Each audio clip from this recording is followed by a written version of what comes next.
Działalność firmy Kaszubskie Zioła to nie tylko sprzedaż i produkcja produktów zielarskich, ale również warsztaty zielarskie. Organizuję je po to, by zachęcić wszystkich do poznawania i zaprzyjaźnienia się z ziołami, ale również do tworzenia własnych kosmetyków, czy na przykład wykorzystywania ziół w kuchni, czy do dekoracji. Nasze spotkania albo odbywają się w plenerze, albo w gospodarstwie w naszym klubiku, w kuchni, w zależności od tego, jaki temat jest zajęć. Oczywiście jest możliwe i odwiedzamy różne miejsca, gdzie jesteśmy zaproszone, by te zajęcia prowadzić.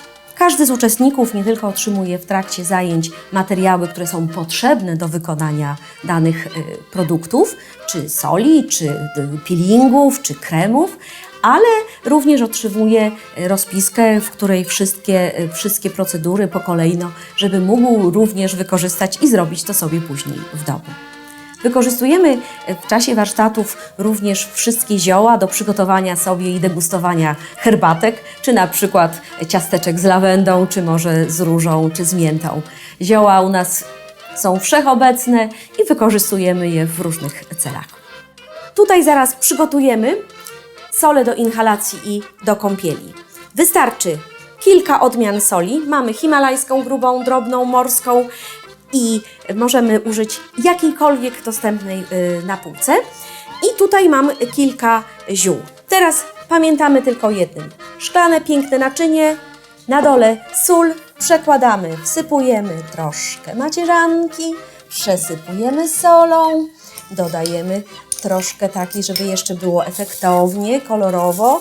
Dosypujemy płatków różanych, przesypujemy znowu kolejną warstwą z solą. Dodajemy macierzanki, przesypujemy solą. Pamiętajcie, dolna warstwa sól, na górze również przekładamy ziołami, które lubimy lub w zależności od efektu, jaki chcemy osiągnąć, czy sól ma być do kąpieli relaksacyjnej, czy raczej dodającej nam energii. Zakręcamy słoiczek, dekorujemy, jeśli lubimy i mamy gotową sól, którą możemy wykorzystać bądź możemy podarować i będzie to fajny upominek.